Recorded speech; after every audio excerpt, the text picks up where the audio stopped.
Certains lieux semblent abriter des présences que notre esprit rationnel refuse d'accepter. Des entités qui défendent toute logique, toute explication scientifique. Ce que je vais vous raconter aujourd'hui est l'un de ces témoignages qui vous font douter de la réalité telle que vous la connaissez. Sur Reddit, une personne a partagé une expérience qui la hante encore aujourd'hui, plusieurs années après les faits. Un récit qu'elle-même hésite à partager tant il l'a profondément marquée. Une rencontre nocturne dans la forêt dense et isolée de la Virginie occidentale. Une rencontre avec quelque chose qui, selon ses propos, n'était pas humain. Ce témoignage m'a particulièrement troublé par sa sobriété même. L'auteur n'essaie pas de vous convaincre, il relate simplement des faits. Des faits qui l'ont laissé avec cette conviction inébranlable. Il existe des choses dans nos forêts qui ne devraient pas exister. Je vous invite à plonger avec moi dans cette nuit de terreur où deux amis ont fait face à l'inexplicable, dans l'obscurité absolue des montagnes appalachiennes. La Virginie occidentale est connue pour ses paysages à couper le souffle. Des montagnes majestueuses, des vallées verdoyantes et des forêts si denses qu'elles semblent avaler la lumière. C'est un paysage de contraste saisissant, où la beauté côtoie une obscurité primitive presque tangible. Notre témoin y a vécu toute sa vie. Pour lui, ces montagnes, ces forêts, cette obscurité nocturne sans pareille étaient familières. Un décor quotidien qui n'inspirait ni crainte ni méfiance particulière. Cette nuit-là, il y a environ 3 ans, semblait commencer comme tant d'autres. Une soirée banale entre amis, lui et son ami, que nous appellerons Marc, avaient passé la soirée à regarder des combats UFC et à jouer à la Xbox. Rien d'extraordinaire. Rien qui ne laissait présager ce qui allait suivre.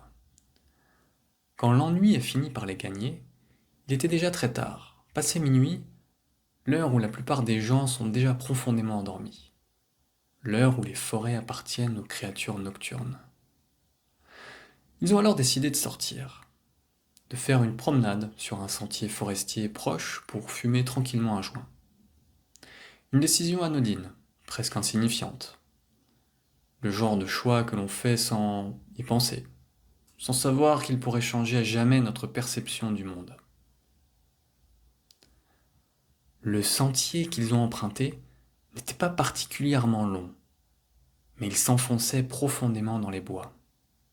Des bois si denses qu'ils formaient une muraille végétale impénétrable de chaque côté du chemin. Le type d'endroit où l'imagination s'emballe facilement, où chaque ombre peut cacher une menace.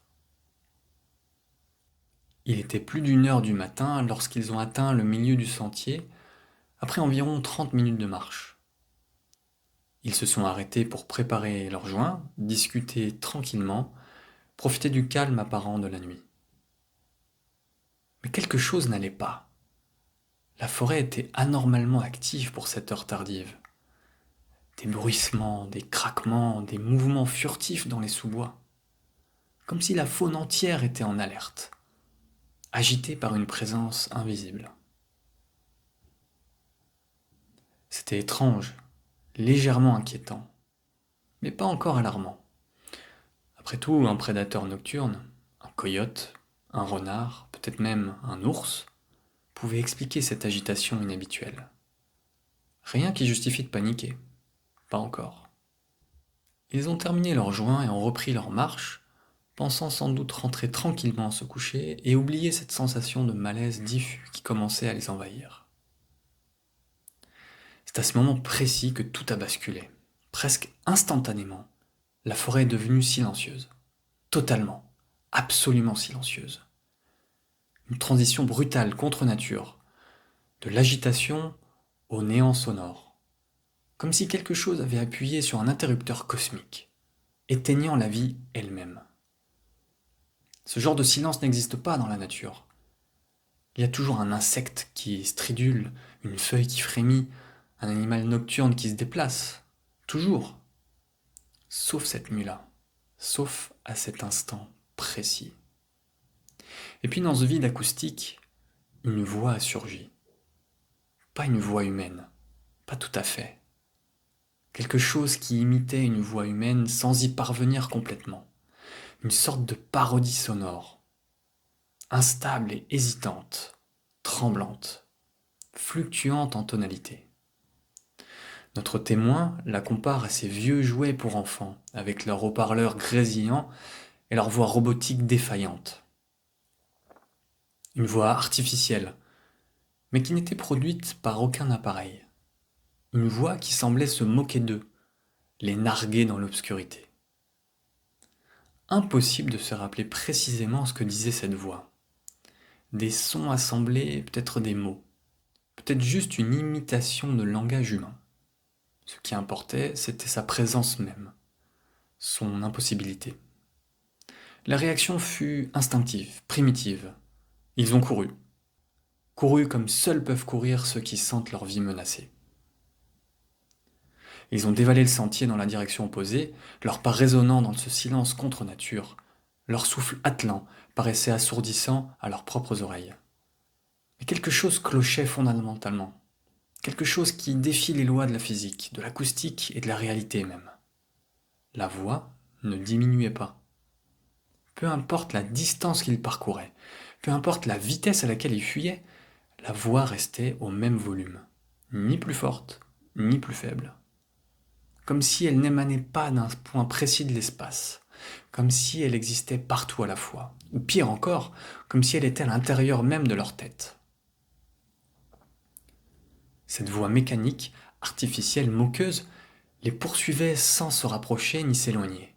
Une constante terrifiante qui niait toute logique spatiale. Une impossibilité qui, à elle seule, confirmait qu'ils étaient confrontés à quelque chose qui dépassait l'entendement. À cet instant, notre témoin l'affirme. Il a ressenti un danger existentiel, une menace pure et absolue de celle qu'on ne ressent que quelques fois dans une vie, si on a la chance de vivre assez longtemps pour les raconter. Ils ont continué à courir, poussés par l'adrénaline et une terreur primitive. Ils apercevaient enfin la sortie du sentier, ce retour à la civilisation qui semblait être leur seul espoir. Ils étaient presque sortis, presque sauvés, à environ 5 minutes de la fin du sentier quand l'impensable s'est produit. Derrière eux, si proche qu'ils pouvaient presque sentir son souffle sur leur nuque, a retenti un cri. Pas un cri d'animal. Notre témoin connaît le cri du puma, ce hurlement qui glace le sang et qu'on confond souvent avec un cri humain. Non, ce n'est pas ça. Ce cri était humain dans sa structure, mais inhumain dans son intensité et sa nature. Un hurlement à vous glacer les os, à vous arrêter le cœur. Un cri empreint d'une violence et d'une dépravation qui transcendait l'expérience humaine. Un cri qui a fait s'envoler les oiseaux de leur nid, pourtant déjà silencieux dans ce monde suspendu. Un cri qui a fait chuter son cœur dans sa poitrine comme une pierre. Je vous le demande, qu'est-ce qui, dans ces bois isolés, au cœur de la nuit, pouvait produire un tel son? Quelle créature, connue ou inconnue, pouvait exprimer une telle malveillance sonore? Ils ont couru comme jamais ils n'avaient couru de leur vie, 5 minutes supplémentaires jusqu'à leur voiture, 5 minutes qui ont dû leur sembler une éternité dans l'attente terrifiée que cette chose, quelle qu'elle soit, ne les rattrape. Notre témoin conclut son récit avec une simplicité désarmante. Cette histoire, il ne l'a partagée qu'avec 3 personnes avant de la publier anonymement. 3 personnes qui l'ont écoutée avec une incrédulité, qui ont balayé son expérience d'un revers de main. Il n'a jamais été le genre de personne à croire au paranormal, aux fantômes, aux manifestations spirituelles. Il n'essaie pas de vous convaincre que les monstres existent. Et pourtant, il reste convaincu, avec une certitude tranquille et implacable, qu'il a rencontré quelque chose d'inhumain dans ces bois cette nuit-là. Quelque chose qui n'avait pas sa place dans notre compréhension du monde. La Virginie occidentale, avec ses montagnes anciennes et ses forêts impénétrables, abrite-t-elle des entités que la science ne peut expliquer? Des créatures qui se dissimulent dans les recoins d'ombre, qui ne se manifestent qu'aux imprudents qui s'aventurent dans leur domaine au cœur de la nuit? Ou bien notre esprit, soumis au stress et à la peur, peut-il créer des illusions aussi convaincantes qu'elles nous semblent peu réelles que la réalité elle-même? Je vous laisse méditer sur cette question, Mais permettez-moi de vous suggérer ceci. Les légendes naissent souvent d'un fond de vérité. Les folklores qui perdurent à travers les siècles, qui traversent les cultures, ont peut-être des racines plus profondes que nous voulons admettre. Et peut-être, juste peut-être, certains coins reculés de notre monde abritent-ils encore des mystères qui défendent notre compréhension rationnelle. Des mystères qu'il vaut mieux laisser tranquilles. Si cette histoire vous a fait frissonner, n'hésitez pas à la partager et à la raconter dans vos commentaires, vos propres rencontres inexpliquées en forêt, par exemple. Nous reviendrons très bientôt avec un nouveau récit troublant venu des confins de la réalité. À très vite.